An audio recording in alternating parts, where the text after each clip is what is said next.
Because you know who Jim was married to, and that would really light you up with us. Really? That's Missy Weatherington, for those of you who don't know. Ruining the introduction, I'm kidding. We're in Revelation 8. And we'll begin with, when the Lamb broke the seventh seal, there was silence in heaven for about half an hour. And I saw the seven angels who stand before God, and seven trumpets were given to them. Another angel came and stood at the altar, holding a golden censer, and much incense was given to him, so that he might add it to the prayers of all the saints on the golden altar which was before the throne. And the smoke of the incense, with the prayers of the saints, went up before God out of the angel's hand.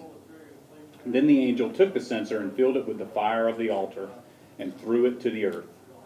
And there followed peals of thunder and sounds and flashes of lightning and an earthquake. And the seven angels who had the seven trumpets prepared themselves to sound them. The first sounded, and there came hail and fire mixed with blood, and they were thrown to the earth, and a third of the earth was burned up, and a third of the trees were burned up, and all the green grass was burned up. The second angel sounded, and something like a great mountain burning with fire was thrown into the sea, and a third of the sea became blood, and a third of the creatures which were in the sea and had life died, and a third of the ships were destroyed.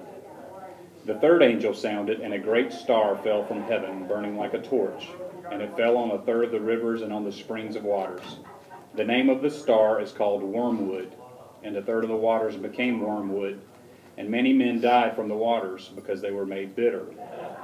The fourth angel sounded, and a third of the sun, and a third of the moon, and a third of the stars were struck, so that a third of them would be darkened, and the day would not shine for a third of it, and the night in the same way. Then I looked, and I heard an eagle flying in mid-heaven, saying with a loud voice, Woe, woe, woe, to those who dwell on the earth, because of the remaining blast of the trumpet of the three angels who are about to sound. Okay, so we move from chapter 7 into chapter 8, and we saw the sealing and the redemption of the 144,000, and we see the calling of the tribulation saints, as we call them. And we now come to the remember, because in the chapters 4 and 5 we saw the opening of the first 6 seals, and then we had a pause, and now we see the opening of the 7th and final seal, and that's what we see here at the beginning of in chapter 8. Now, these seals were on what? What were these?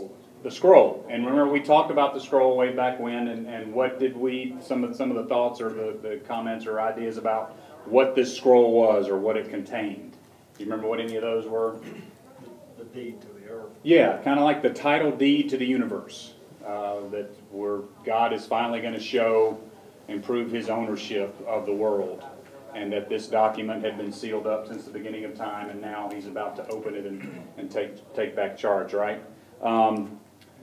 That's some thoughts. I'm not up here to tell you that that's exactly, we know for sure that that's what that was, but a lot of people believe that. So now God, with this opening of the last seal, is going to reveal to all that he is truly the owner of the world, and he's going to bring about his final judgment.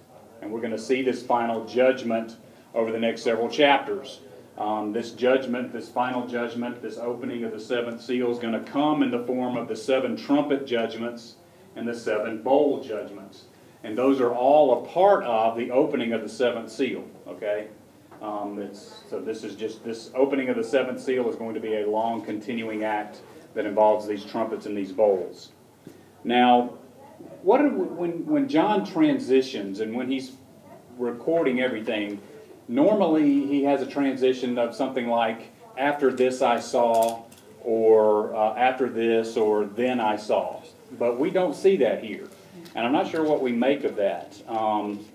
But he just immediately comes right into and begins this next series with when he, or your translation may say, when the Lamb broke the 7th seal. Now, how do we know that it was the Lamb? Even though I think the actual Greek in the Greek New Testament says he. How can we be certain that it was actually the Lamb, capital L, who broke this seal? Because in my Bible it's capital H-E. capital H-E, he. But let's think back to what we've studied. The Lamb took the scroll. The Lamb took the scroll. He was the only one who could. He was the only one who could. He was the only one who was worthy. Remember that from earlier in Revelation. John actually was in tears because they could find no one worthy to open the scroll, and yet the Lamb came forward, and he was worthy. So what happens when the Lamb opens this seventh seal? What happens? Silence. So, okay. No sound. Just everybody be still, starting right now.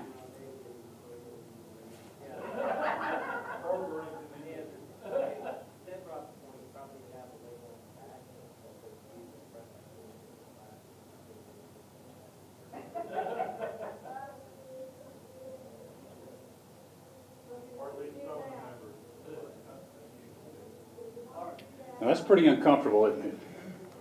That was 25 seconds. Now how long was their silence? Half an hour. About 30 minutes. About half an hour, 30 minutes. And for any people looking for any symbolism, the Greek says half an hour.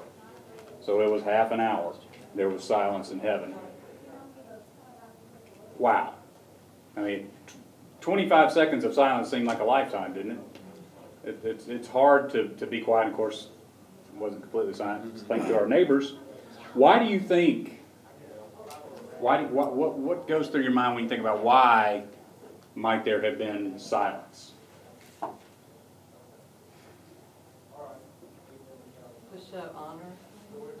To show honor.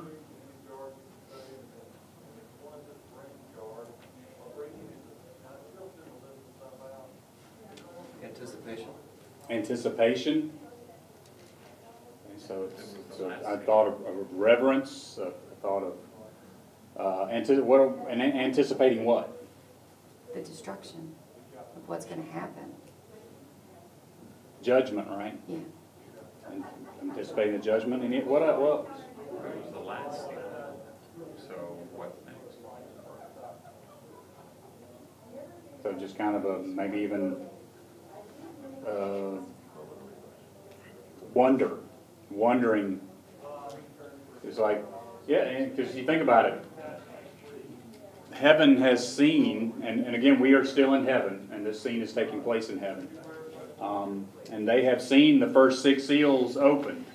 What has that involved?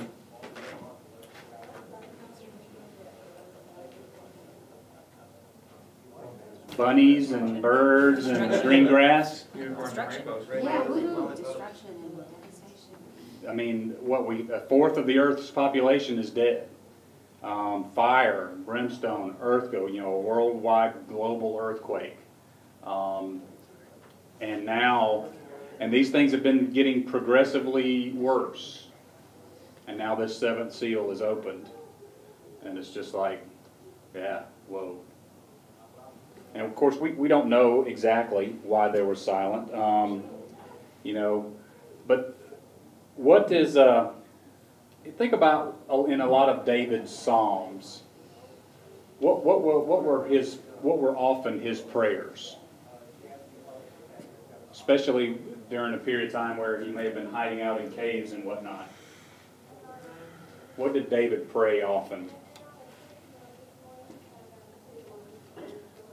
A lot of prayers for deliverance, smite my enemies. Yeah. Take care of the righteous and take care of the unrighteous. Right? Were a lot of his prayers. What about when we heard when the 5th seal was open and the cry of the martyrs? What was their cry or their prayer? Avenge us, right? How long before you judge those who have killed us? Right? This has really been a prayer almost throughout recorded biblical history, right? Take care of your people and smite the unrighteous. We're now seeing this prayer answered.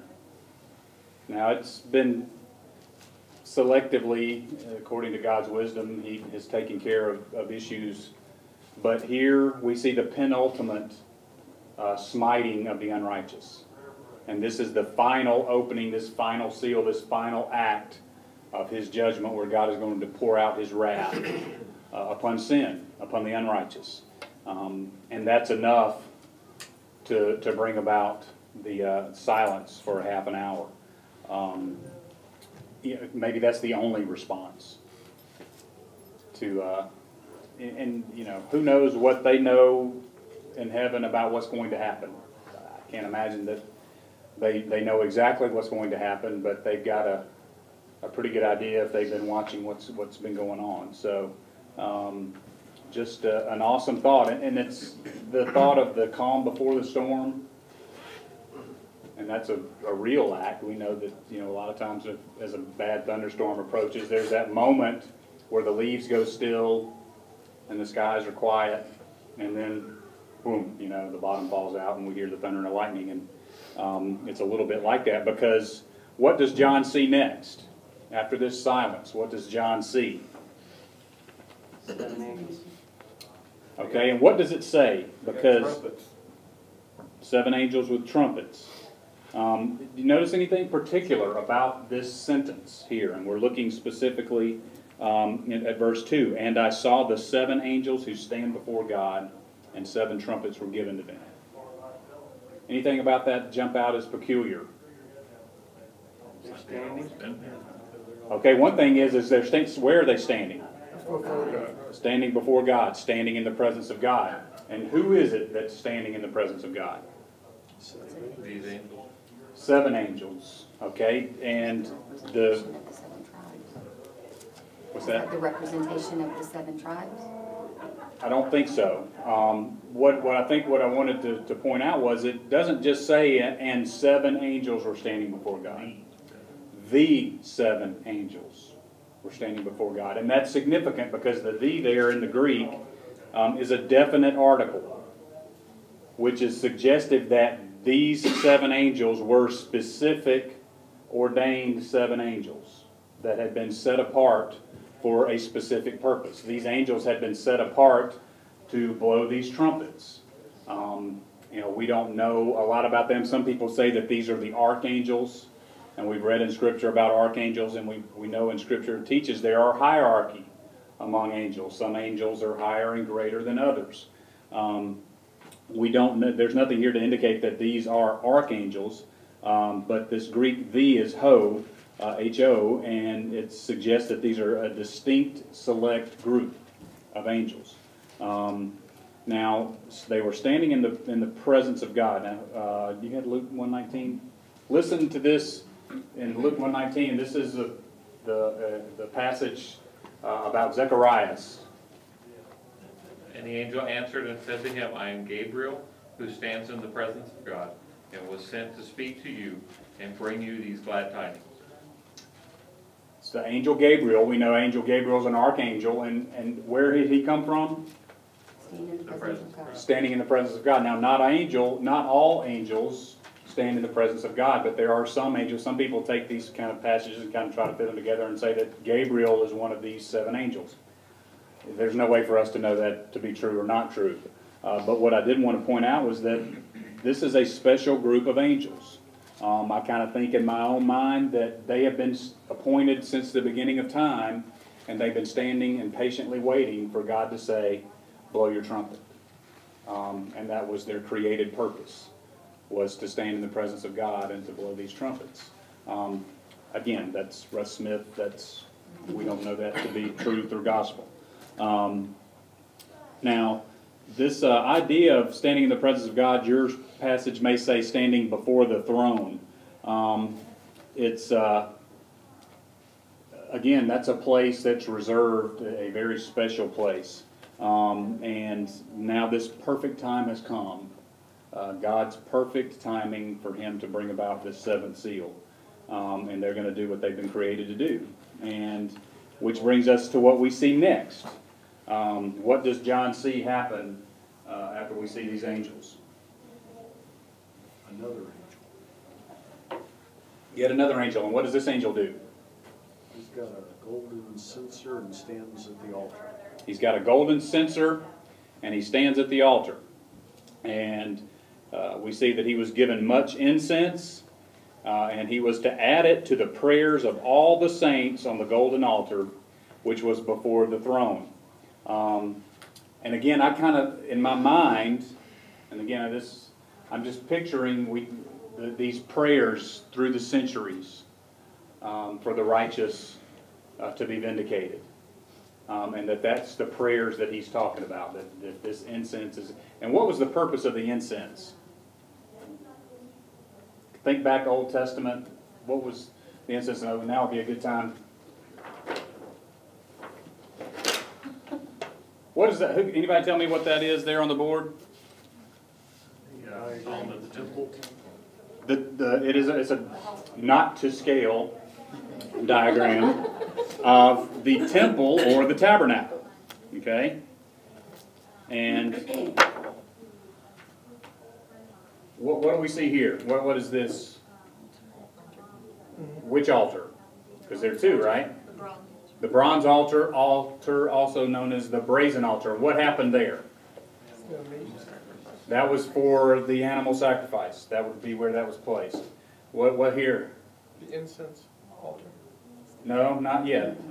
Is that the bowl that they wash the bowl. in? The brazen bowl, brazen laver, where I guess that's where we get the word lavatory from, where they would be cleansed for them to wash themselves. Then we have this here, because what is this area? The outer courtyard. And what do we have here? The inner courtyard. Now, there you go. And this, again, not the scale figure here, would be what? The table of the bread, representative of the Word of God. What about these little circles here? How many of them are there? 7. 7. What were they? The 7 lamps, right, representative of the Holy Spirit. And then we see here, in front of this, what is this? Yes, there's the altar of incense that sits right before the curtain or the veil. And remember, what happened with this veil when Christ was crucified? Ripped from top to bottom. Ripped from top to bottom. Do you know what's significant about that? We're getting way off and chasing a rabbit. You know how thick that curtain was? About 2 feet thick. Torn from way up at the top to the bottom. Did a man do that? No. No. Kind of cool. And of course, inside here, what is this place? The Holy of Holies, where sat the Ark of the Covenant, which was symbolic of the presence of God. And only the high priest, and only once a year, was allowed into the presence of God, into the Holy of Holies. Of course, with that veil being torn, being the significance of that we are now all invited in through the blood of the Lamb into the presence of God. Okay, a little Old Testament lesson, rabbit chasing there. We see an angel who comes with a golden censer, and this is the censer, the same kind of deal I imagine that the priest would use in the temple worship. And this temple was filled with incense. And what they would do is they would take the fire into the censer from the brazen altar, walk it in, add incense to it, and add it to the fire there in the altar of incense. And as this incense went up, what happens when you burn incense? Smoke. An aroma. And this smoky aroma, what happens to smoky aromas when they're on fire? They go up. Okay, and so what was that symbolic of? Prayers. It was symbolic of prayers going up to God, okay? And that's what we see here. This angel is taking this incense, he's burning it on the altar of incense, and this was something that only the priest could use. They would choose one priest every day to take and burn the incense, and that would be his job that day. And so here we see this angel that has been chosen to do this act. Now, something's interesting about this angel, or some people think there's something interesting about this angel. Who do some people say that this angel is? Any ideas? Anybody catch anything about that this week? Some people believe that this is Christ, that this angel is Christ, and they believe that because there are a few times in the Old Testament where we see pre-incarnate Christ as the angel of the Lord. Anybody have any ideas where we see that? Abraham in Genesis. And exactly, in Genesis. And he came to meet with Abraham. And it was the angel of the Lord, and that was the pre-incarnate Christ. We see it again later in Genesis. Where? Jacob. When God wrestled with Jacob. Exactly, the pre-incarnate Christ, angel of the Lord. We see it again in Exodus when Moses, in God's encounter with Moses, and he gets to only look at the back of God's presence, and that's the angel of the Lord. So some people take that to say that this is the angel of the Lord, and why they do that is because of what we see in 1 Timothy 2:5. And who's got 1 Timothy 2:5? Okay, let's hear what is said there. For there is one God and one mediator between God and men, the man Christ Jesus. Who is the only mediator between God and man? Jesus. Jesus Christ. And what does that mean when we say mediator? Go between, but specifically to this. Representative. Sure, but let's think about it in specific terms of our relationship to God and Christ being our only mediator. It's the only way we can get to God. It's the only way we can get to God. We know that Christ stands before God and brings intercessions on our behalf. And that's what we see with the prayers of incense. It was the priest interceding on behalf of the people with prayers to God. Everybody follow me so far? And so they take that to say that this angel, again bringing the incense and lifting up, is that only Christ is able to do that now, and is only able to mediate on our behalf. So that must be who this be.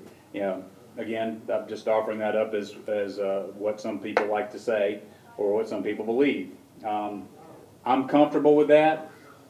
Not that they need me to be, because not a lot of biblical theologians are ringing me this week to ask me my opinions on certain theological matters. You might find that hard to believe. But maybe it is, maybe it isn't. I don't know, and I don't know that is in our studying of the text if it's important to know, but I thought it was something that we would offer. So again, I think these prayers represent the incense of our prayers for God to vindicate, for God to bring about. And if you think about how does the Lord's Prayer begin? Our Father, Who art in heaven, hallowed be thy name. thy kingdom come. Thy kingdom come, thy will be done on earth as it is in heaven. And how many times, the millions and billions of times that prayer has been offered. And we see that prayer, thy kingdom come, thy will be done on earth as it is in heaven, being answered right here. Being answered in the opening of the seventh seal. So, the seal is opened, and now we've seen this incense offered, and this angel then takes the fire from the altar and flings it to the earth. Just as an aside, this is taking place in heaven, okay? And there are altars in heaven, which is kind of interesting. I mean, we think about that. The tabernacle and the temple have been done away with. We know that the temple will be rebuilt, but there's an altar of incense in heaven, which is kind of never really given that a lot of thought, and I don't know that we read about that anywhere else. But I don't know, just kind of. It's easier for me to wrap my little brain around the pre-incarnate Christ as the angel of the Lord that Jacob wrestled with. But in this instance, it's really kind of difficult for me to wrap my brain around the angel of incense, because the Lamb is holding back earlier in the study the destruction. He gives pause. The Lamb is referenced so many times. Christ it's very clear who Christ is in the study. and then to have an ambiguous reference to Christ as an angel, I have a very difficult time with that. I don't disagree with you one bit. Yeah, I'm not up here to tell you that this is the pre-incarnate Christ or that this is not. That's just some opinion. Right, so that was just kind of, Yeah, to me, because that's, he's clearly identified as the Lamb, and even just a moment before, is identified as the Lamb who broke the seventh seal. So it would be an immediate jump and twist to now see him as an angel. And there's no, the word for angel, angelos, that's used here, it's the same. So there's nothing to indicate that this was anything specific other than that he was another angel and that he was offering, symbolically offering prayers up to God. So, yeah, I don't encourage you to believe one way or the other. So it's just what some people see this as. But it is important to know that Jesus is our only mediator between God, because that is important for us to know. So, we are finally to the point where we see the first angel sound his trumpet. And what happened? Hail and fire mingled with blood. Hail and fire mingled with blood. Very similar to one of the plagues of Egypt. We see the same exact thing. Hail and fire and blood.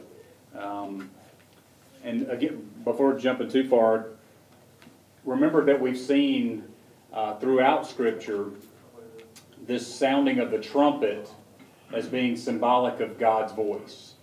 And, you know, maybe they're going to literally have a trumpet or some type of heavenly angelic trumpet. Who knows? Maybe it's something that just sounds like a trumpet. But all John can describe it as is a trumpet.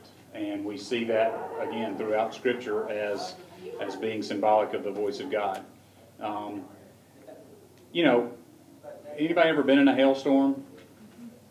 Most of us, if not all of us, either in some way, shape, form, or fashion, have experienced a hailstorm. We've probably all seen or experienced fire in varying degrees. It's kind of difficult to see where the blood fits in, and whether this blood is somehow symbolic. You know, we do know that it doesn't really say like blood, which we would expect to see if it was just something that was making him think of blood. He doesn't say like blood, he says blood. What do you think? What this hail and this firestorm bring about blood? And any thoughts there about what that could be or what it could reference? So I got a crazy thought, Russ. So when Christ was on the cross and they pierced his side, it said forth came blood and water. And I don't know, maybe blood and fire. I don't know. Just as So it's just kind of a symbolic thought in some way. I thought it was a crazy thought. Of course, and that, you know, blood is the life, and we can't live without blood. Well, when there's earthquakes, as well as possibly when there's volcano, the lava is almost that blood red. Mm-hmm. So possibly if that's hailing down and then the earth opens and is shattering. Yeah, it could be that it's something that had the appearance of blood. In that same manner, wildfires. Anybody ever seen a wildfire or seen photos of? What is the kind of red. At nighttime? It's almost a Red red blood. sky Yeah. as a result of all the fire. Could be what John's talking about. It could be what he's seen. Well, and again, he can't describe it any other way than in earthly terms. So, you know, the only thing he can think of to describe it as is mixed with blood.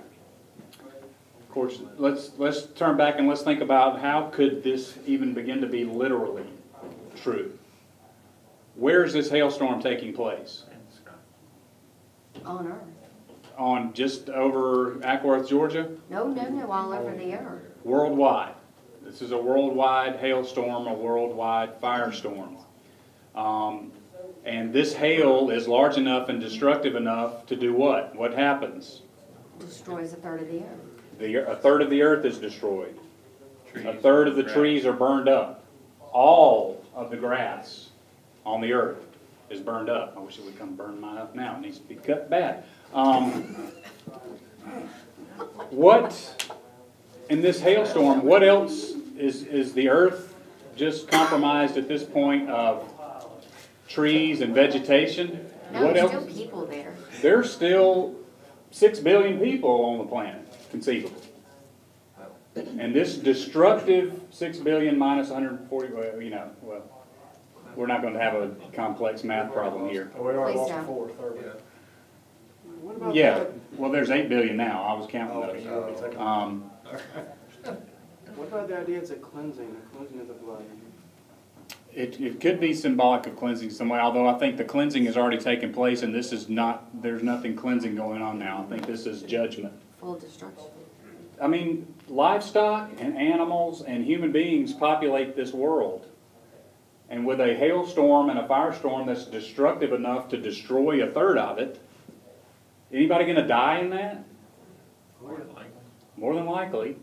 And when, I can only imagine as these furious hailstones fall to the earth You will bleed. and people are harmed and killed by them, what's gonna happen?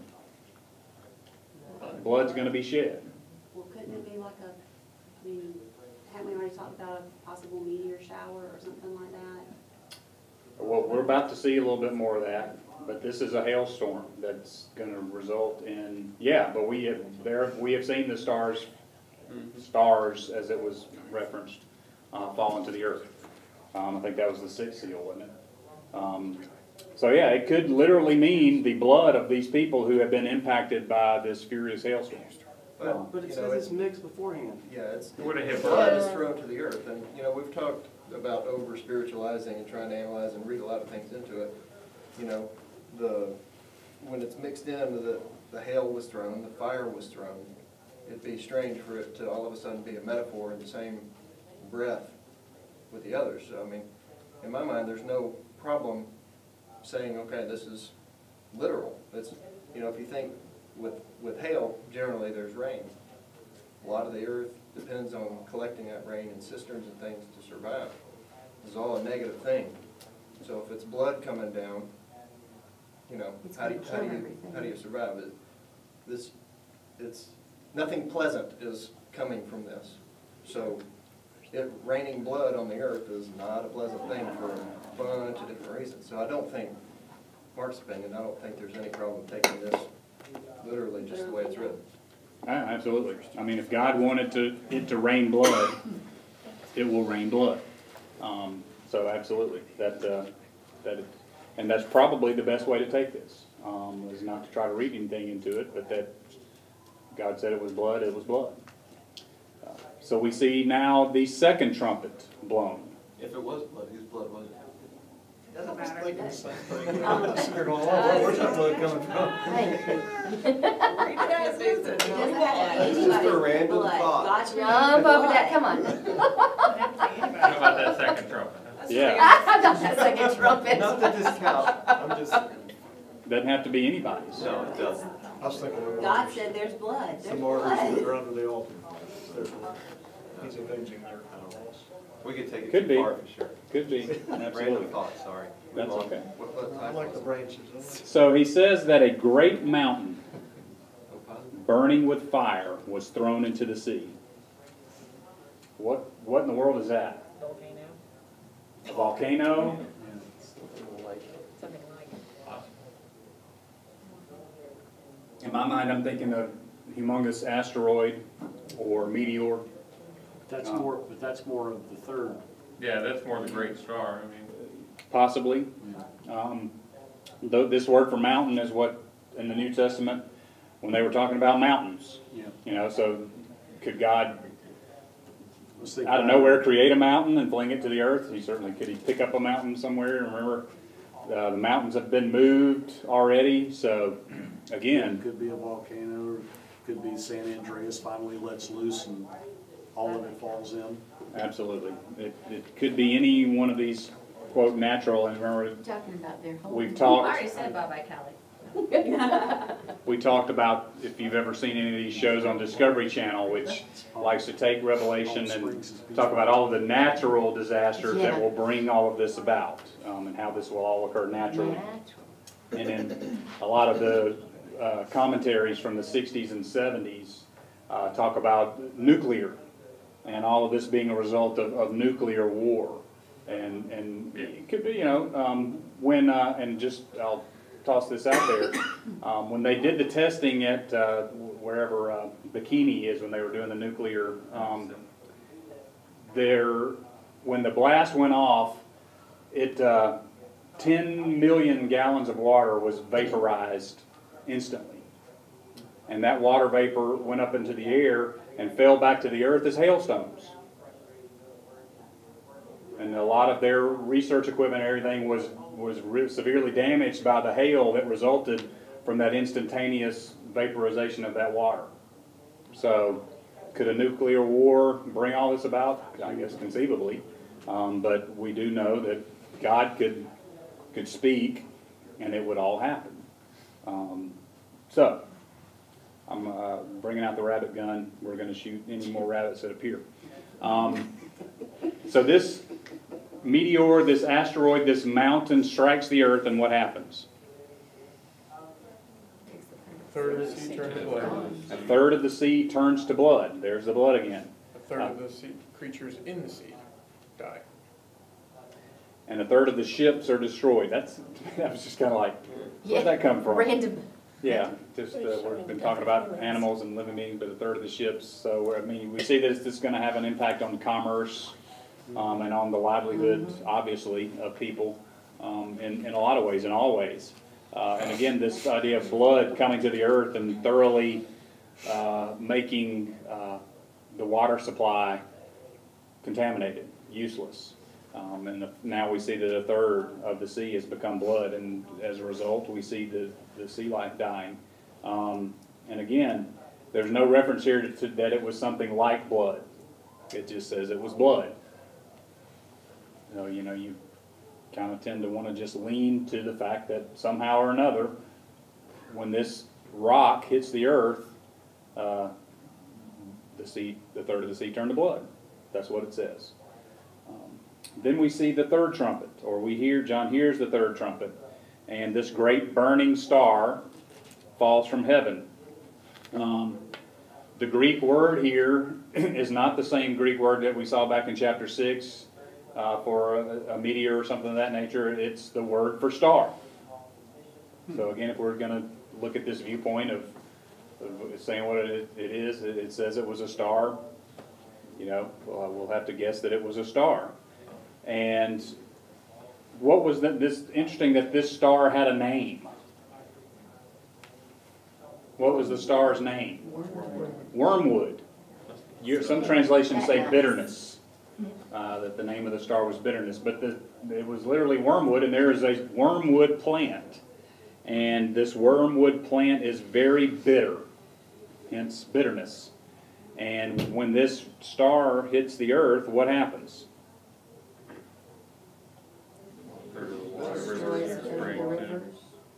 So the water supply is bitter. It's useless, even more so than the blood made it. The word here that's used for bitter is a word that is commonly used to describe something intensely bitter or grievous. So maybe not even more so to the taste, but to us kind of personally. It was something that was bitter or grievous to us. Something that brought on bad results.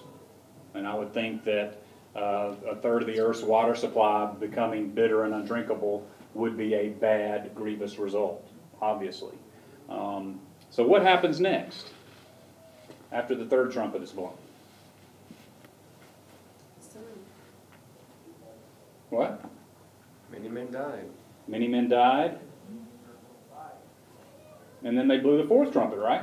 I'm just switching it up on you, trying to make sure you're paying attention. Oh, okay. It's like going, they can take a What? break. Yeah, no break. The fourth angel sounded his trumpet, right? Mm-hmm. And what results? Third of the sun, third of the moon, and a third of the stars were struck. third of the sun, moon, and stars are struck. And it goes on and describes that a little bit more.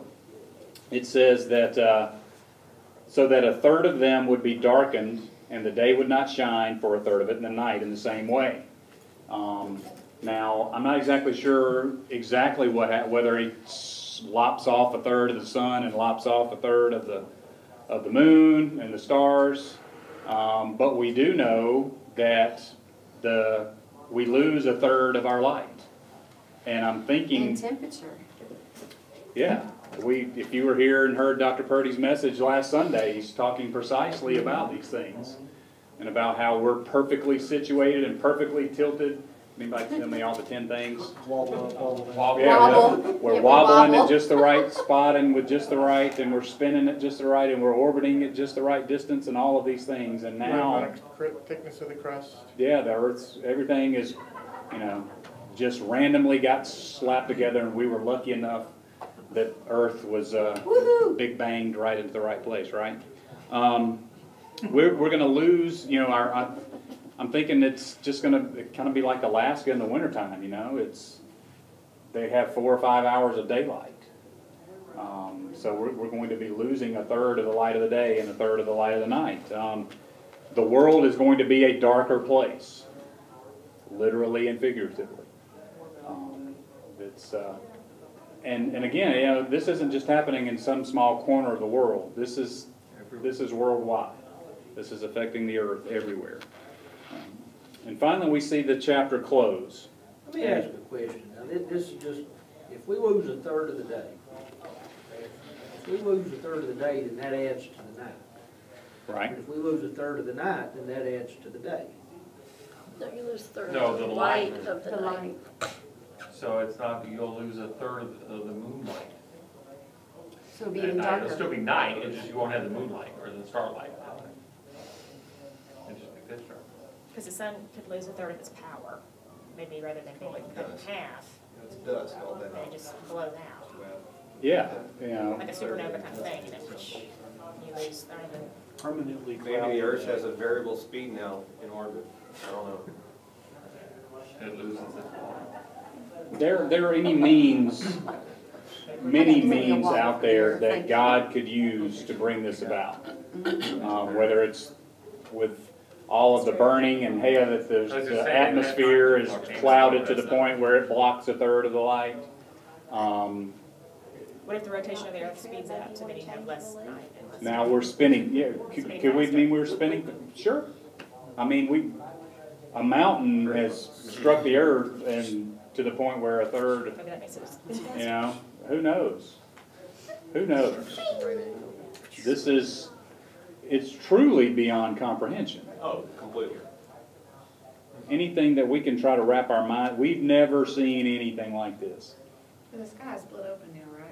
From one of the last, The what? stars and everything. and Yeah, it's- the sky, the so earth's. it doesn't really even look like what we think it could possibly look like. Yeah, it's not what we see today. Everything is different. And yet there's still people that are refusing to acknowledge God. That's even harder to wrap your mind around.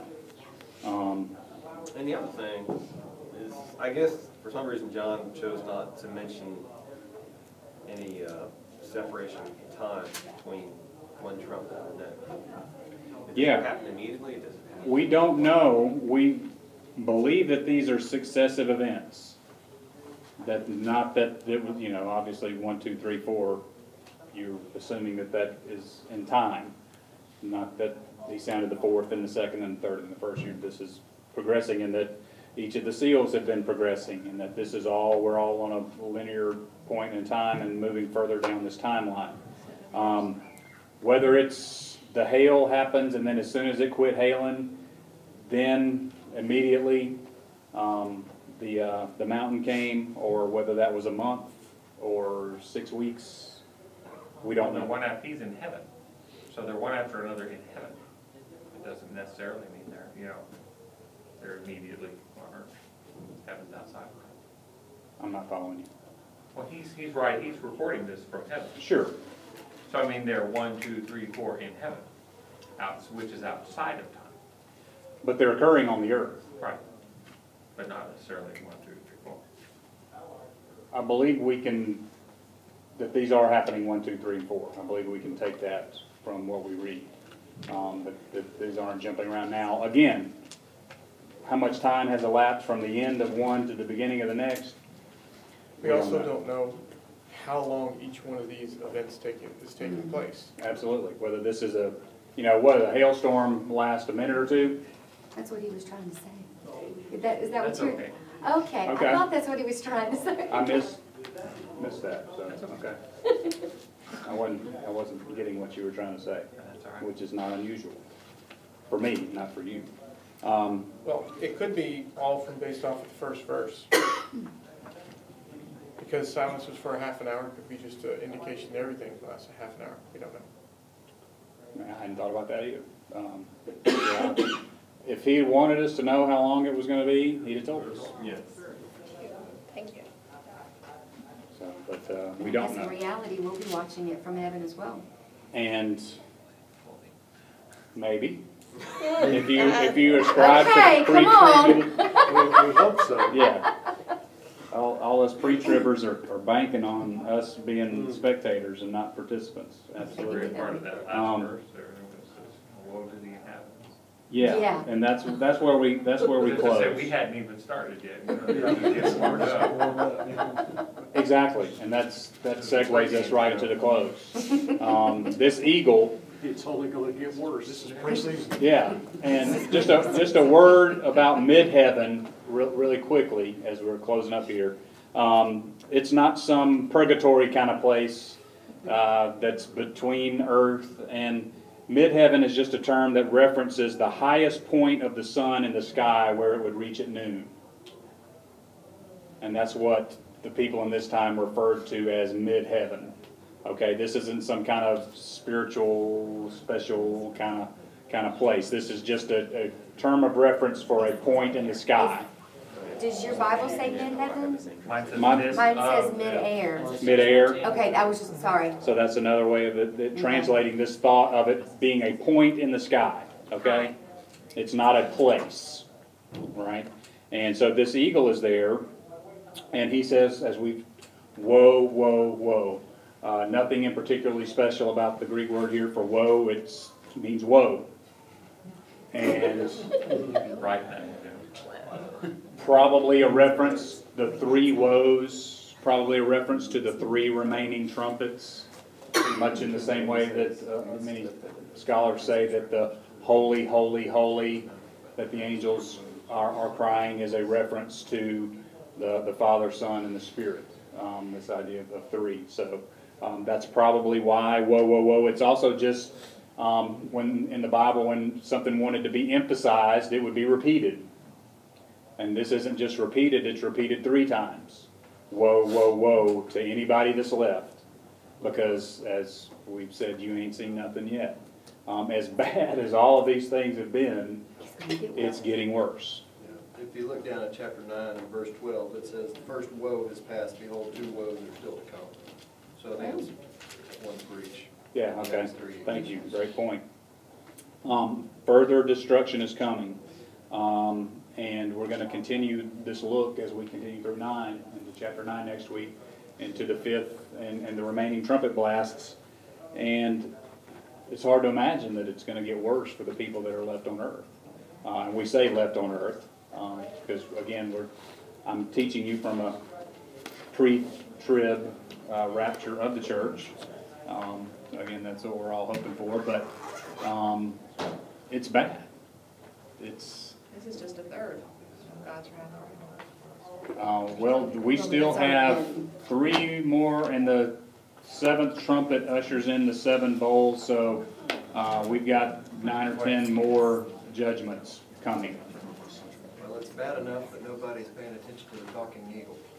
It doesn't say the voice comes from the eagle. Yeah, it does. It does. Those who believe that we will participate in it, though also it's that we'll be protected through it, though, right? Well, we do know that the God's people, and at least the 144,000 are sealed, and they are protected. and that they are to be his witnesses throughout this period. And it talked about that, I think back in 7, or it will talk about that going forward. But even if you are, though, protected, that doesn't mean you're not dealing with just the economic ramifications of everything that's going on. Remember, they can't buy food. You know, I'm kind of thinking that the major corporations have ceased to do business. I don't know, but I can't wrap my arms around. I can't imagine that you know, State Farm we're still handling auto, although there will be a lot of auto damage. I don't know that we're still handling auto claims. So you know, who knows? Who knows? But yeah, it's bad.